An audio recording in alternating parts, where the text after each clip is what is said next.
আসসালামু আলাইকুম। লামিয়াস রেসিপিতে আপনাদের সবাইকে স্বাগতম। আবারও হাজির হয়ে গেলাম নতুন এবং মজাদার একটি রেসিপি নিয়ে। আজ একদম সহজ উপায়ে আপনাদেরকে কোকোদা নুডলস রান্না করে দেখাবো। আশা করছি আমার আজকের রেসিপিটিও আপনাদের সবার কাছে ভালো লাগবে। ভালো লাগলে প্লিজ ভিডিওতে লাইক, কমেন্ট, শেয়ার এবং আমার চ্যানেলটি সাবস্ক্রাইব করে পাশে থাকবেন। তবে চলুন দেখে নিই কীভাবে তৈরি করতে হয় এই মজাদার রেসিপিটি। প্রথমেই নুডলসটা সিদ্ধ করার জন্য আমি চুলায় পানি ফুটতে দিয়েছি। পানিটা যখন ফুটতে শুরু করবে সে পর্যায়ে আমি এখানে নুডলসটা দিয়ে দিব। আমি এখানে 1 প্যাকেট পরিমাণ কোকোদা নুডলস নিয়েছি, আর প্যাকেটে এই মশলার প্যাকেটটাও ছিল, এটা আমরা পরে রান্না ইউজ করব। এবার নুডলসটা দিয়ে আমি 3-4 মিনিট মতো কেটে একটু বয়েল করব। তারপর একটি স্ট্রেনারে আমি পানিটা ঝরিয়ে নিব।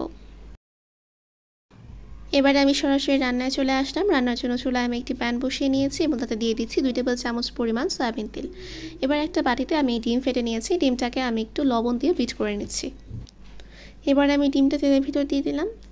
ডিমের এক সাইড একটু শক্ত হয়ে আসলে তারপর আমি আরেক সাইডে উল্টে দিচ্ছি, আর ডিমটাকে আমি স্প্যাচুলা দিয়ে এভাবে টুকরো করে নিলাম। তারপর আমি তেল ছাড়িয়ে এগুলোকে তুলে নিচ্ছি। এবার একই তেলের ভিতর দিয়ে দিচ্ছি আরও 2 টেবিল চামচ পরিমাণ সয়াবিন তেল। একটা মাঝারি সাইজের পেঁয়াজ কুচি করে দিয়েছি, আর দিয়েছি 2টা কাঁচামরিচ মাঝখান দিয়ে চিড়ে দিয়েছি। তারপর কিছুক্ষণ আমি এগুলোকে একটু ভেজে নিব। আর এদিকে আমি নিয়েছি হচ্ছে গাজর, ধনেপাতা, ক্যাপসিকাম আর টমেটো। প্রথমে আমি এখানে গাজরগুলোকে দিয়ে দিচ্ছি। আমি এখানে হাফ কাপ পরিমাণ গাজর নিয়েছি, আর গাজরগুলোকে এরকম লম্বা সাইজ করে কেটে নিয়েছি। এবার পেঁয়াজের সাথে গাজরটাকেও কিছুক্ষণ একটু ভেজে নিব। গাজরটা ভাজা হয়ে গেলে তারপর আমি এখানে দিয়ে দিব মটরশুঁটি। আমি এখানে হাফ কাপ মতো মটরশুঁটি নিয়েছি। আবার এটাকে খুব ভালো করে নেড়েচেড়ে ভেজে নিচ্ছি। দিয়ে দিচ্ছি স্বাদ মতো লবণ।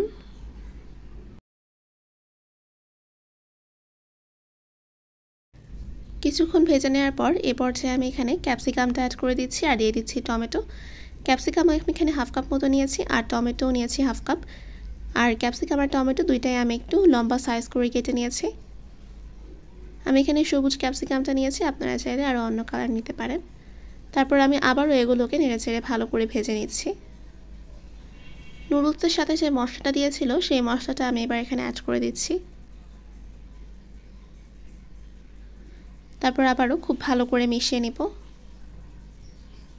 আমি এটাকে আরও 3-4 মিনিট মতো রান্না করব। যখন টমেটোটা সফট হয়ে আসবে তখন আমি এখানে আগে থেকে পানি ঝরিয়ে রাখা নুডলসটা অ্যাড করে দিচ্ছি। নুডলসটা দিয়ে সবজির সাথে খুব ভালো করে একটু মিক্স করে নিব।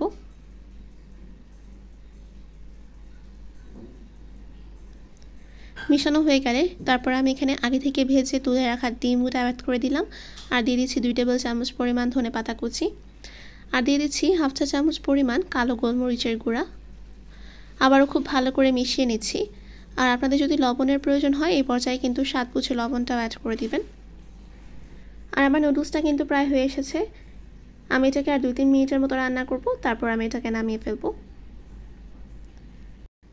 আর এরই মাঝে তৈরি হয়ে গেল আমার মজাদার কোকোদা নুডলস।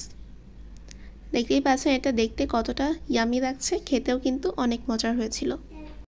খুব সিম্পলভাবে সহজ উপায়ে আপনাদেরকে নুডলসের রেসিপিটা তৈরি করে দেখানোর চেষ্টা করেছি। আশা করছি ভালো লেগেছে। আমার আজকের রেসিপিটি কেমন লাগলো অবশ্যই কিন্তু কমেন্ট করে জানাবেন। রেসিপিটি ভালো লাগলে প্লিজ ভিডিওতে লাইক করবেন এবং বেশি বেশি শেয়ার করে দিবেন।